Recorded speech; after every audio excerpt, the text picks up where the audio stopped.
नमस्कार, आप देख रहे हैं कंज्यूमर अड्डा और आपके साथ मैं हूं विपिन भट्ट। और आज एक बार फिर से बात होगी चैट जीपीटी की। जी हाँ, chat GPT the job killer.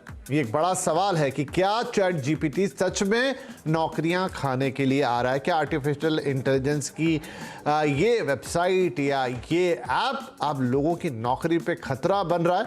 इसी पे आज होगी हमारी चर्चा, क्योंकि लगातार इसके यूजर बेस में बढ़ोतरी देखी जा रही है। इसने बहुत पहले तमाम सोशल मीडिया ऐसे बड़े बड़े ऐप्स को तो पहले ही पीछे छोड़ दिया था जनवरी में इसका यूजर बेस, और जबकि तो अभी ये एक कहना चाहिए टेस्टिंग मोड में ही है। ये उस तरीके से आया भी नहीं है। 10 करोड़ से ज़्यादा लोग इसका इस्तेमाल कर रहे हैं। ज़्यादातर टाइम आप जब लॉग इन करें तो सर्वर बिजी आता है, वो कहता है बाद में लौट के आइएगा। यानी कितने लोग इसके साथ जुड़ना चाहते हैं। तो वैसे आप में से अधिकतर लोग तो ये जानते होंगे कि चैट जीपीटी क्या है। नहीं है तो वो हम आपको बता देंगे कि एआई बेस्ड ऐसा सर्च इंजन है जहां पर आप अगर उससे कहें कि मेरे लिए एक कविता लिख दीजिए, मेरे लिए एक कहानी लिख दीजिए, मेरे लिए एक निबंध लिख दीजिए, तो वो बिल्कुल उस तरीके से लिख कर दे देता है जैसे कि किसी इंसान ने बड़ी समझदारी के साथ उसको लिखा है। ये उसे समझने का एक छोटा सा उदाहरण मात्र है, बाकी तो उसके कई उपयोग हैं और आर्टिफिशियल इंटेलिजेंस के जरिए वो बहुत सारे काम कर सकता है। तो आज बड़ा सवाल यही। अच्छा, एक और खबर साथ में आपको दे दे कि चैट जीपीटी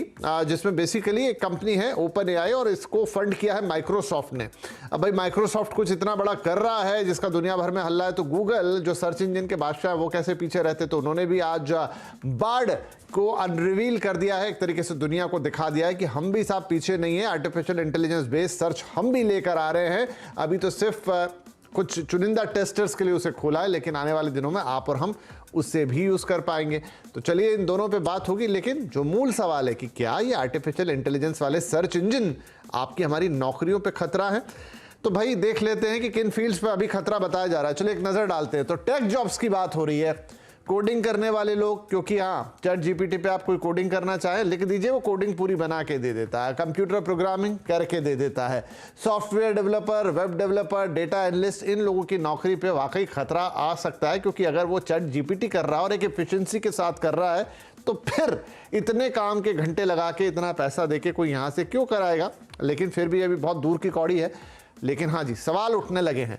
दूसरा, media jobs, content creation, advertising, technical writing, पत्रकारिता, जहाँ आखिरी लेवल पे पत्रकारिता भी है, क्या इन पे भी खतरा आ जाएगा? बड़े बड़े न्यूज़ आर्टिकल्स ये लिख देगा, बड़े बड़े फीचर्स आर्टिकल ये लिख देगा, ऐसी बातें जो आजकल सोशल मीडिया पे आपको हैशटैगिंग और तमाम जो ऊपर के डिस्क्रिप्शन डालने होते हैं बहुत आसानी से लिख देता है जनाब। ये बहुत अच्छी तरीके से लिख देता है। लीगल जॉब्स पे भी, जी हाँ, पैरालीगल्स, असिस्टेंट वगैरह जो लीगल जॉब्स है जहाँ पर आपको बड़ी बड़ी कानूनी बातें लिखनी पड़ती हैं, लंबे लंबे पन्ने, बड़े बड़े डॉक्यूमेंट, बड़े बड़े एग्रीमेंट बनाने पड़ते हैं, ये जनाब आसानी से बना देते हैं।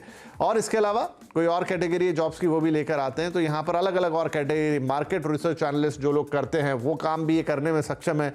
फाइनेंशियल एनालिस्ट का काम कर सकता है। टीचर प्रोफेसर्स के कामों को भी एक हद तक क्या कर ही सकता है।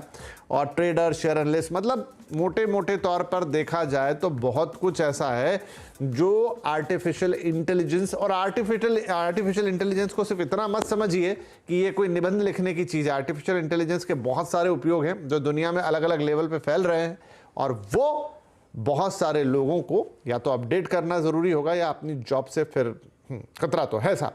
तो चलिए इस पे थोड़ी और बातचीत करते हैं। हमारे साथ कार्यक्रम में शामिल हो रहे हैं कोर ओवर के सीईओ और को फाउंडर अंकुश सभरवाल, टेक एक्सपर्ट विहान गुलाटी और एसपीजीआईएमआर की head digital communication Vinita Trivedi. आप सभी का बहुत बहुत स्वागत है। तो विनीता, क्योंकि आप पढ़ाते भी हैं, मतलब आपका इंस्टीट्यूट, और फिर डिजिटल कम्युनिकेशन की बातचीत भी है, तो आपसे ही शुरुआत करते हैं। अभी तक तो चैट जीपीटी का हल्ला था, अब गूगल की भी अनाउंसमेंट आ गई है कि बार्ड लेकर आ रहे हैं, यानी एआई की दुनिया में तो तहलका मच गया है। क्या वाकई में ये सब जॉब छीनने वाले काम हो रहे हैं? ये तो बहुत मुश्किल प्रश्न है, लेकिन हाँ, ऐसा होता दिख तो रहा है और सब लोग आजकल आप जहाँ देखिए इसी की चर्चा चल रही है। और गूगल और माइक्रोसॉफ्ट, दो दुनिया की जो सबसे बड़ी कंपनीज हैं, उन्होंने एआई में काफी बड़ा इन्वेस्टमेंट करके ये तो सिद्ध जरूर किया है कि टेक्नोलॉजी कंपनीज इसी को फ्यूचर समझ रही हैं। और क्योंकि टेक्नोलॉजी का हमारे जीवन में आज के डेट में इतना बड़ा योगदान है और इस कदर अंदर घुसी हुई है कि शायद जाहिर है कि हम अपने जीवन आगे कैसे जिएंगे यही कंपनियां निर्धारित करेंगी। चैट जीपीटी में 10 बिलियन मिलियन डॉलर्स माइक्रोसॉफ्ट ने लगाया है। और अब जैसे आप कह रहे थे, मैं राइटिंग के बारे में बात करूंगी, खास करके क्रिएटिव राइटिंग या आर्टिकल्स या जर्नलिज्म या ऐसी चीजें। तो उसमें बहुत आसानी से चैट जीपीटी, अगर आप सही प्रॉम्प्ट दें तो ठीक ठाक राइटिंग करके निकाल देता है। और आपके बहुत सारे even social media marketing, digital writing, ऐसे काम बहुत आसानी से, उसके जो लोग वो काम करते थे, व्हाइट कॉलर जॉब्स, वो सब जाने के तो खतरा है ही। क्योंकि क्यों आप लोगों को रखेंगे जब ये काम आसानी से मशीन कर देगी। और माइक्रोसॉफ्ट तो अब चैट जीपीटी को अगर एमएस वर्ड में डाल देगा या एमएस ऑफिस स्वीट में डाल देगा तो बहुत सारे काम और आसान हो जाएंगे, एनालिसिस के, ये सब वो एआई आपको कर देगा। तो आपको ये ह्यूमन इंटरवेंशन की जरूरत नहीं पड़ेगी। लेकिन मैं तो जॉब्स का खतरा जरूर है। लेकिन मैं ये भी समझती हूँ कि जैसे आपने भी